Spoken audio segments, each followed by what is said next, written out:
This is an RNZ podcast. Hello, I'm Simon Morris. Well, the blockbuster season has certainly ended with a bang, but it was always going to once the internet belatedly caught up with the fact that two extremely high-profile movies were coming out on the same day. Barbie and Oppenheimer may not have had much in common otherwise, but of course that was the point. Social media leapt on the so-called Barbenheimer phenomenon and spent the last 2 weeks coming up with new ways to joke about it. This could mean extremely weird things for our world. This would be catastrophic!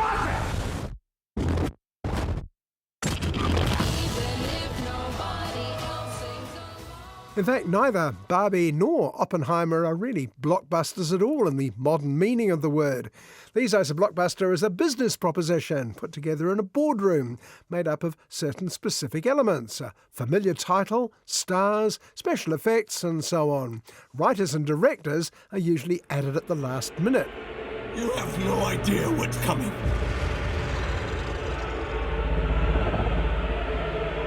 Can you kill it?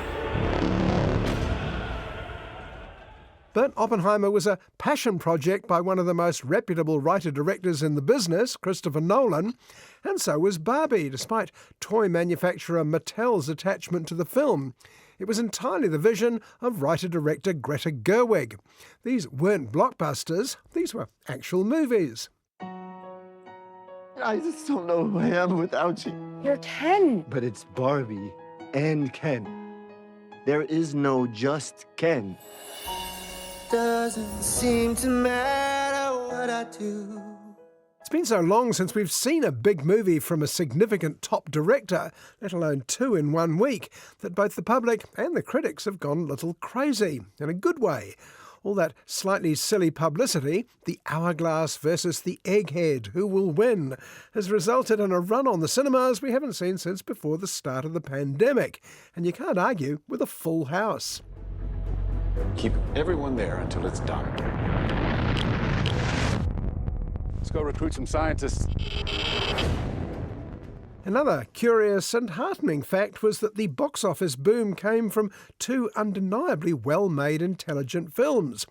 OK, one was about the end of the most covered event in movies, the Second World War, while the other was built around a famous toy. But these weren't dumb, formulaic concoctions, even if their subject matter was so familiar. And the public lapped it up. Ready? Showtime.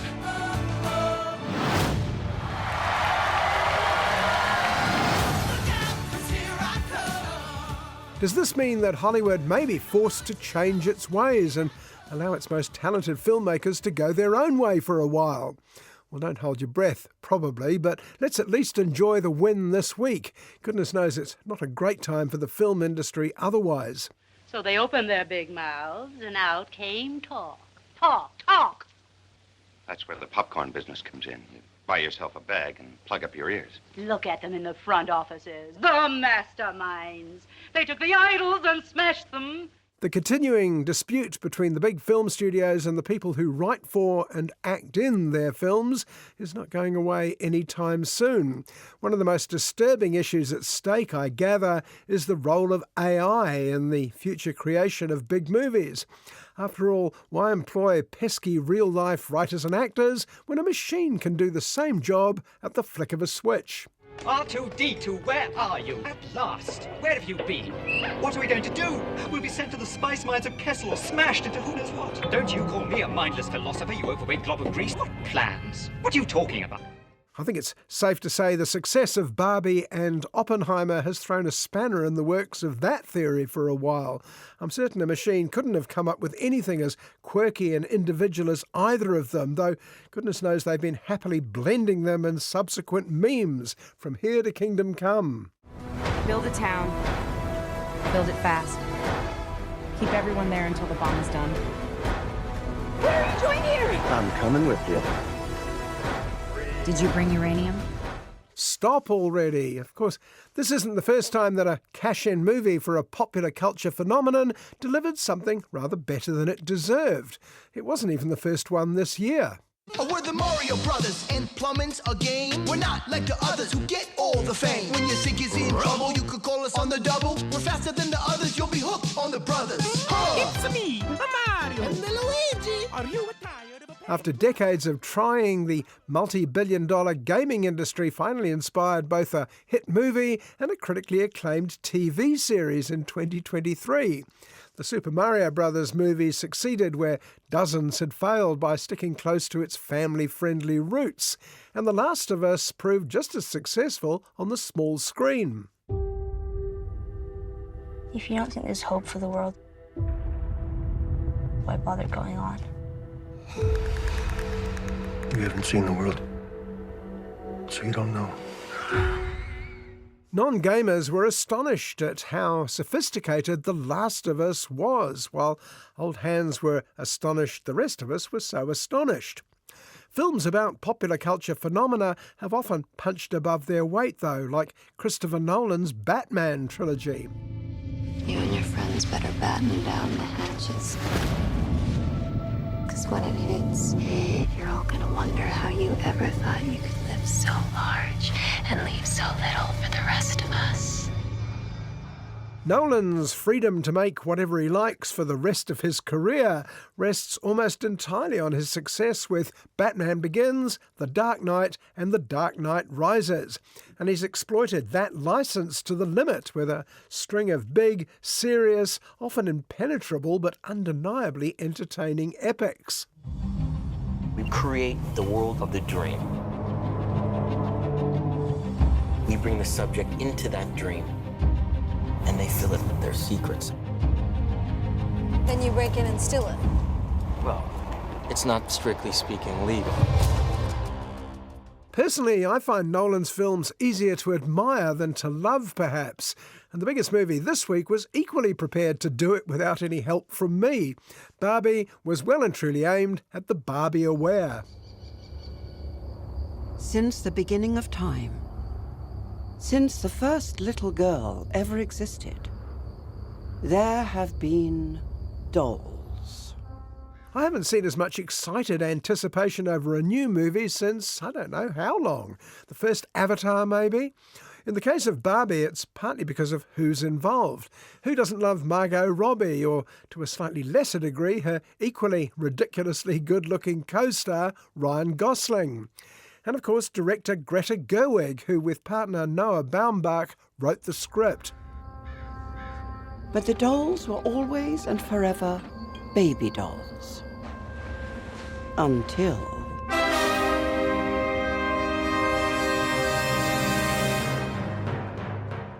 But the main attraction, believe it or not, seems to be Barbie herself, or itself.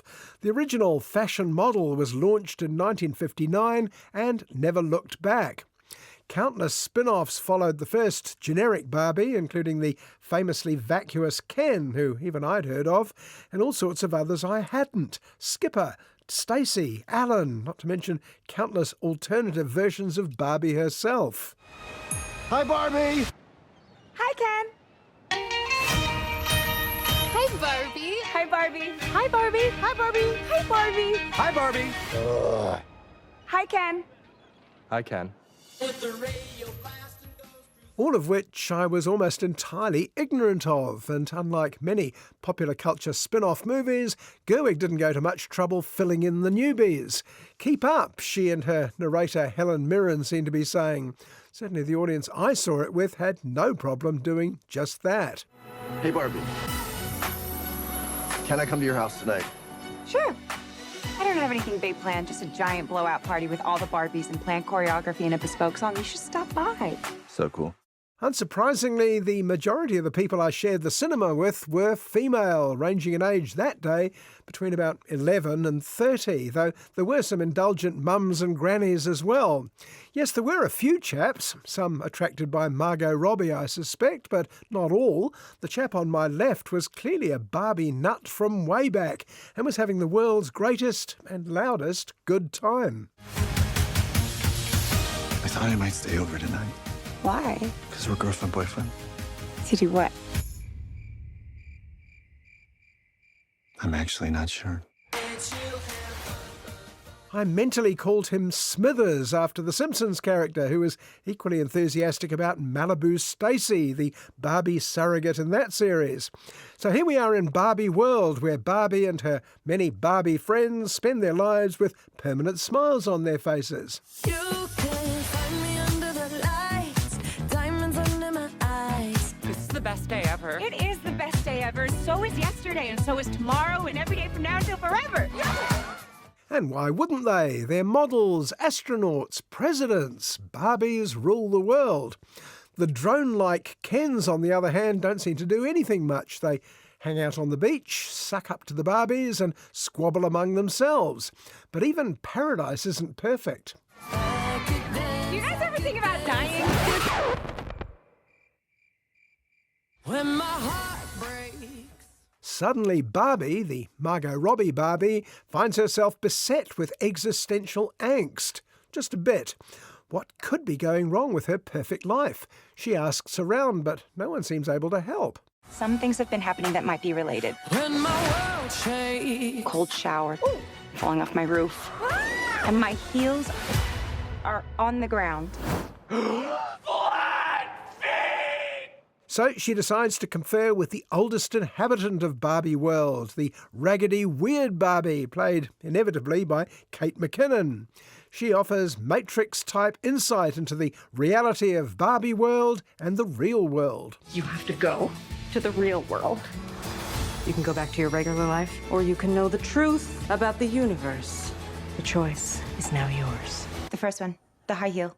You have to want to know, okay? Do it again. Barbie takes off in her pink Barbie car, heading to the real world, and singing one of the many Barbie-esque songs in the film, she discovers she's not alone. Her loyal boyfriend Ken, whatever a boyfriend is, has been hiding in the back seat. Closer I am fine. Closer I am fine. I'm coming with you. Okay.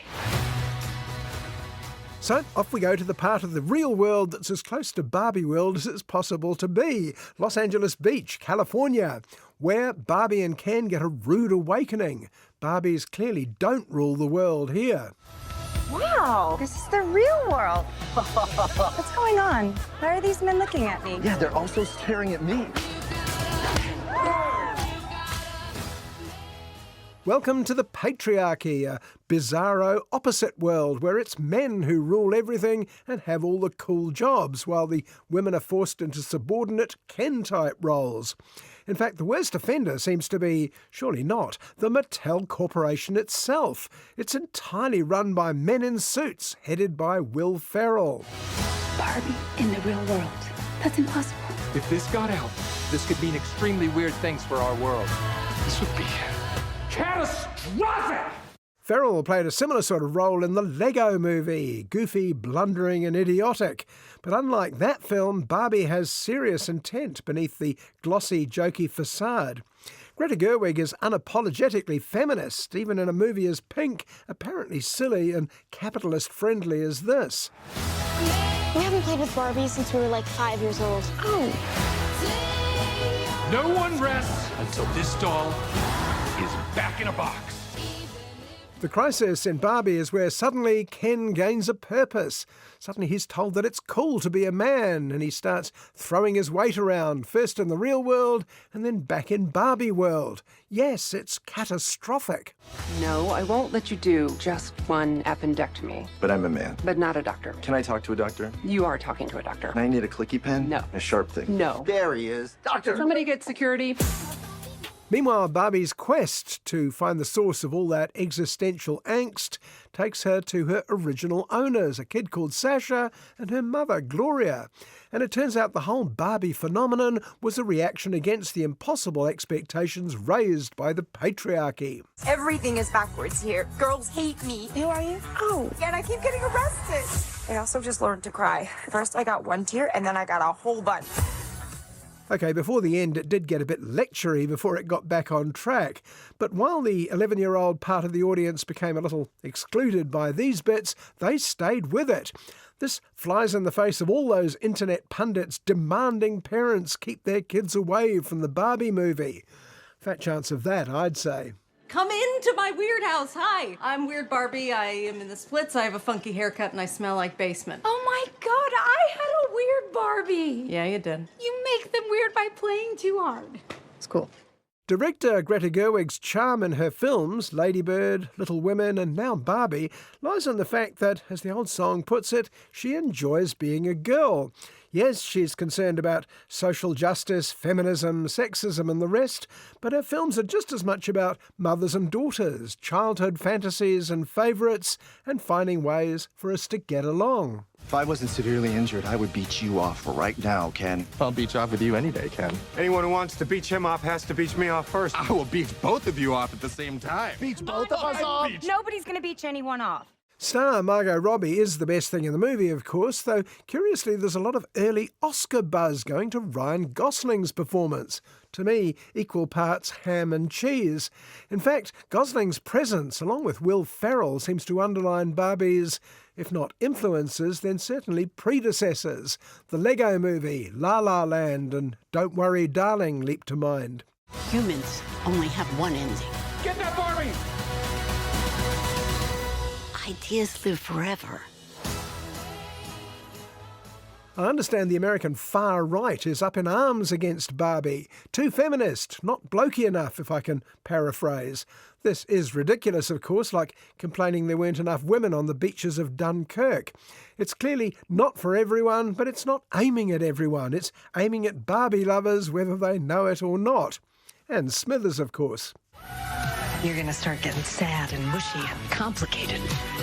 She's not dead. She's just having an existential crisis. What about Ken? I'm just a dude. Ken isn't something we're worried about. What? The story of J. Robert Oppenheimer and the Manhattan Project, the top scientists who developed the atom bomb that ended the Second World War and started the Cold War, is hardly a new one. Oppenheimer himself was the subject of at least 2 previous movies, but it was never told like this. We imagine a future. And our imaginings horrify us. Christopher Nolan has set out to tell the story of physicist Oppenheimer, not just his wartime experiences, but the subsequent events that sullied his reputation from his own perspective. We see the world as he'd see it, a world of turmoil, of atoms colliding, of light, electricity, and potential cataclysmic destruction. They won't fear it until they understand it.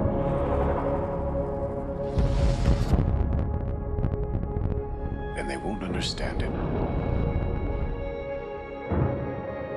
until they've used it. And Oppenheimer wouldn't be a Nolan film if it didn't muck about with timelines. You can't say you weren't warned, though. He sets up 2 hypotheses at the start, one called fission, the other fusion, even if typically he doesn't explain what he means.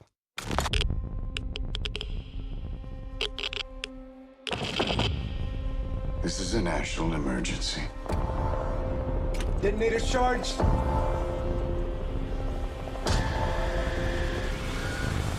Well, let me assist Nolan acolytes by saying they seem to be linked to 2 timelines. One covering events leading up to the atom bomb dropped on Japan in 1945. The other is 10 years later at the height of the notorious communist scare in the United States, when Oppenheimer finds himself uncomfortably on the wrong side of history. Theory will take you only so far.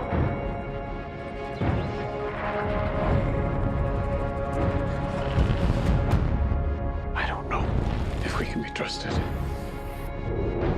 with such a weapon. There's a lot to unpack, and Nolan isn't one to oversimplify. Oppenheimer, played very well by Cillian Murphy, was a gifted physicist, one of the few Americans to understand and promote a brand new theory, quantum mechanics. He also, like many American intellectuals in the 1930s, dabbled briefly with communism, though he was too smart and arrogant to be wedded to politics of any stripe, until politics was forced on him. Is anyone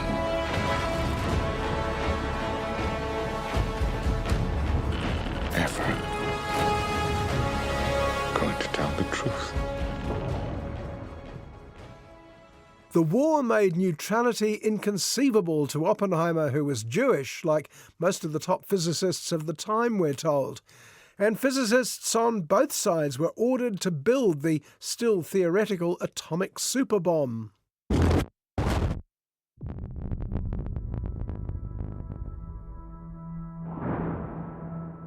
We're in a race against the Nazis.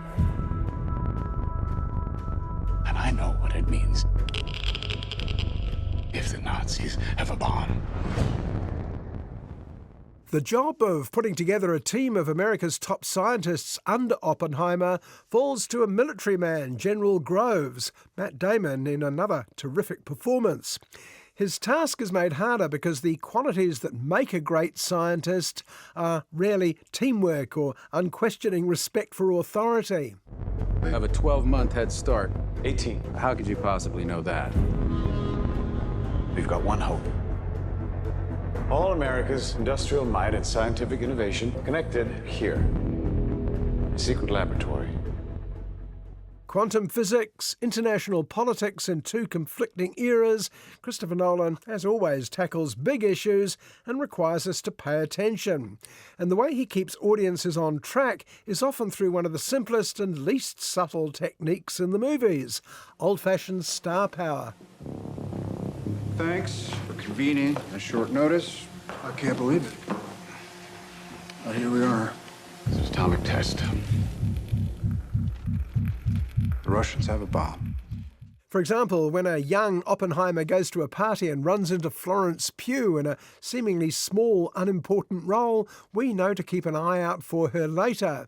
Same when Robert Downey Jr. meets him at a university gathering wearing unflattering glasses and a wig that screams unscrupulous 50s Republican. We're supposed to be years ahead of them, but what were you guys doing in Los Alamos?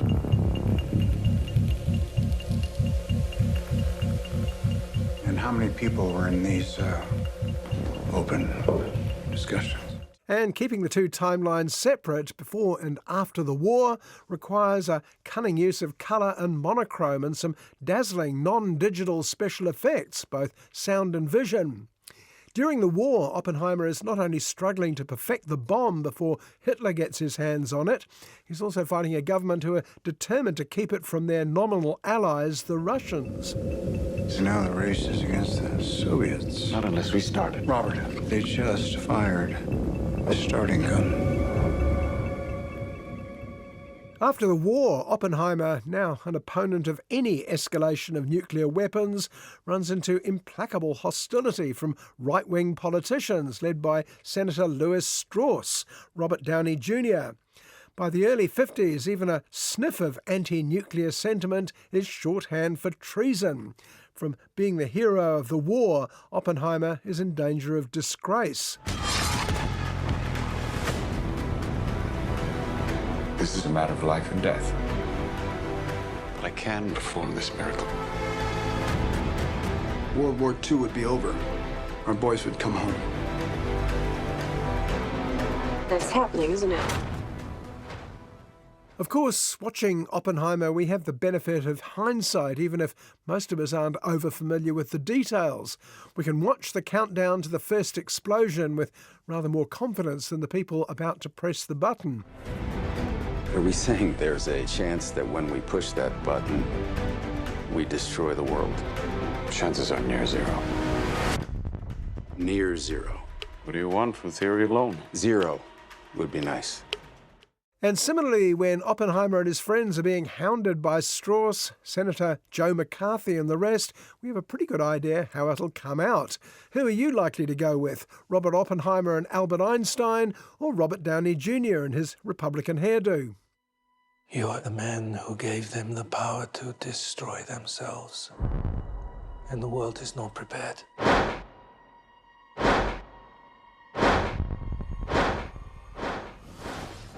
With so many characters to keep up with, Nolan's intelligent use of stars like Emily Blunt, Kenneth Branagh, Downey, Damon, and, in a neat little turn, Tom Conti as Einstein makes sure we stay this side of getting lost. That can sometimes be difficult when you're dealing with people like this. At least half a dozen characters in Oppenheimer are geniuses or near geniuses. Build a town, build it fast. If we don't let scientists bring their families, we'll never get the best. Why would we go to the middle of nowhere for who knows how long? Cillian Murphy certainly has the most riding on his shoulders, playing the hard-to-know Oppenheimer, gifted scientist, womanising dilettante with a noticeably flexible conscience. But he's often shown at his best advantage against less conflicted characters, like Emily Blunt as his no-nonsense wife and Matt Damon as his exasperated boss. Why? Why? How about because this is the most important thing to ever happen in the history of the world? You're the great improviser, but this you can't do in your head. There's a telling moment when, after the war, Oppenheimer meets President Truman and shares his doubts about the bomb. Truman is contemptuous, later calling him a crybaby. Is that true? It feels true, and one of Oppenheimer's themes is the division of power in the world between the gifted and the limited people in charge of them. Our work here will ensure a peace mankind has never seen.